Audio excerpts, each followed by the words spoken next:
Fala pessoal, tudo bem com vocês? No vídeo de hoje a gente vai falar sobre CSN mineração, mais precisamente sobre CMIN3. Já começando aqui, qual a diferença, de CMIN3 para CSNA3, as duas são CSN, qual a diferença? Basicamente elas foram desmembradas, houve um desmembramento. A CMIN3 ela faz parte da CSNA3, então a CSNA3 é uma holding, controladora. Boa parte dos resultados dela, inclusive, vem justamente da CMIN3. E além de ela ser uma holding, ela ficou aí com a parte do aço. E a CMIN3, então, com a parte aí da mineração. Então, em termos aí muito assim simplistas, a gente poderia dizer que a CSNA3 ela é então a holding controladora. E é como se ela fosse a Gerdau, porque ela ficou com a parte do aço. E a CMIN3 é como se fosse a Vale, então ficou com a parte aí de exploração de minério. Um ponto muito interessante que eu já vou abrir o vídeo aqui falar sobre o caixa da CMIN3, pessoal?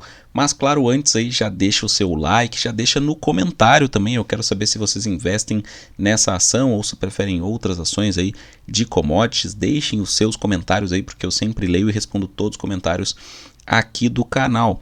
Pessoal, aqui a parte do caixa da CMIN, que eu vou chamar a atenção aqui. Estou pegando os resultados do primeiro trimestre de 2023, que são os mais recentes, que nós temos, os mais atualizados.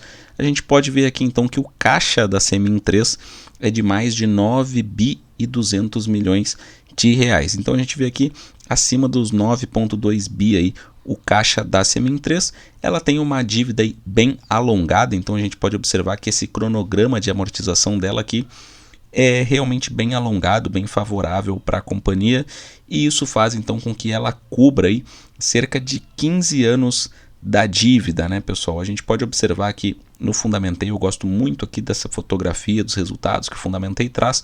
A gente pode ver então que no primeiro trimestre de 2023 a companhia registrou lucro, lucro aí acima dos 500 milhões de reais. A margem líquida diminuiu, caiu para 11%, os resultados eles já não estão tão bons quanto nos últimos trimestres. Claro, o preço do minério caiu, então a gente sabe que enfim, os lucros dessas companhias acompanham muito justamente a flutuação aí do preço do minério no mercado mundial. E a gente pode observar também que a cotação também dessas ações elas têm aí uma volatilidade grande, porque as cotações no curto prazo tendem também a seguir aí a flutuação do preço do minério. A gente pode ver aqui então que primeiro trimestre de 2023 a companhia está com mais caixa do que dívida. A dívida dela aí é mais ou menos de 8,3 bi e o caixa dela de 9,2 bi. Então quer dizer, ela tem aí uma sobra, pessoal? E como a gente viu aqui, essa dívida ela não precisa pagar tudo de uma vez só. A gente vê aqui o cronograma de amortização, então ela cobre cerca de 15 anos da dívida aí, o que é muito bom, E por que isso é mais relevante ainda, no caso da CSN, da CMIN3? Porque ela é uma companhia cíclica, pessoal? Essas companhias de commodities, elas todas são cíclicas, então em alguns momentos elas vão ter um lucro aí gigantesco, em outros elas podem até registrar prejuízo, e normal, faz parte do jogo, A gente observa isso. A CMIN3 aqui, desde que houve esse desmembramento, ela nunca registrou prejuízo, mas desde 2020 esses resultados têm sido favoráveis. Claro que em algum momento, o minério caindo, pode ocorrer um prejuízo ou outro, isso faz parte do jogo, como eu falei, mas é uma companhia assim que no geral a gente vê que é muito bem tocada, pessoal? Bons resultados aí, resultados consistentes. E a gente pode observar então, como eu falei, que essa dívida ela não precisa ser paga toda de uma vez só.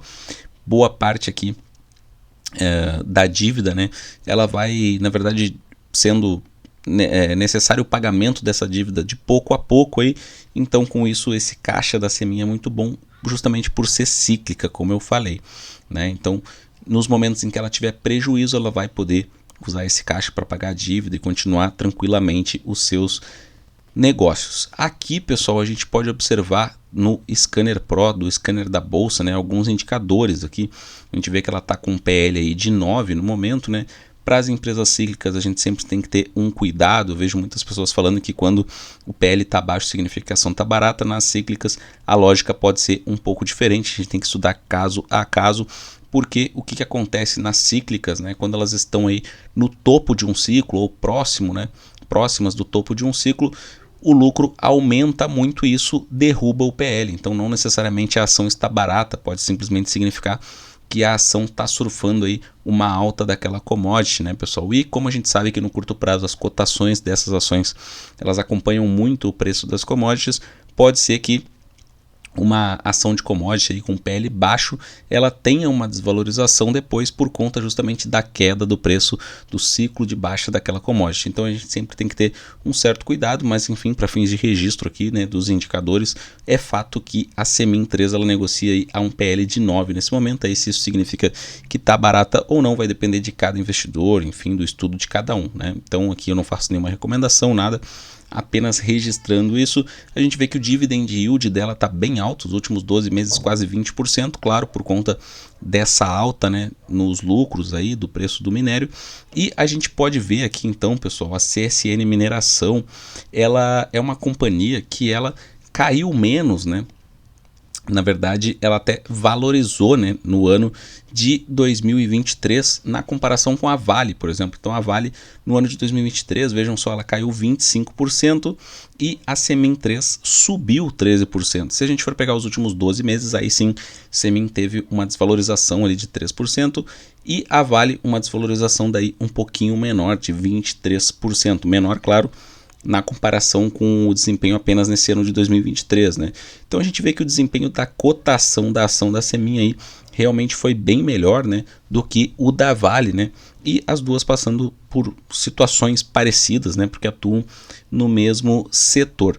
Uma situação aqui que eu sempre gosto de mostrar é esse gráfico de patrimônio líquido, mas a Semin3, ela, como eu falei, houve o desmembramento há pouco tempo, então esse gráfico aqui ele fica um pouco assim distorcido, na minha opinião. Eu gosto muito mais de mostrar esse gráfico para companhias que têm mais tempo de bolsa. Então vamos esperar aí mais alguns trimestres aí de resultados, né, da Semin3 para que esse gráfico ele fique um pouco mais consolidado, melhor de a gente enxergar. Basicamente esse gráfico aqui vai mostrar, né, a relação aí entre patrimônio líquido e a cotação média da ação no trimestre. Então é bem interessante porque se a gente for pegar empresas aí com maior histórico de bolsa, né, a gente vai visualizar um padrão aí muito interessante, né, de que a cotação ela acaba seguindo aí a evolução ou a queda do patrimônio líquido, né, pessoal? E aqui os dividendos, né, a gente vê Semin pagou grandes dividendos nos últimos anos, a gente pode ver, como eu falei, nos últimos 12 meses, quase 20% de dividend yield. Aqui nesse gráfico, nesse reloginho, né, a gente vê que a cotação da Semin3 ela está bem próxima aí da máxima dos últimos 12 meses, né? R$ 4,58 pela fórmula de Graham, lembrando, fórmula de Graham é apenas um método, então a gente sempre tem que ter cautela.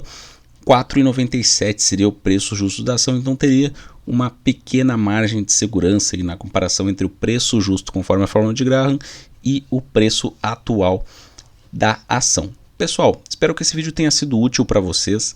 Deixem comentários aí, né, sobre Semin3. Quero saber se vocês investem nessa ação ou não, ou se de repente vocês preferem outras ações. Um forte abraço a todos e até a próxima.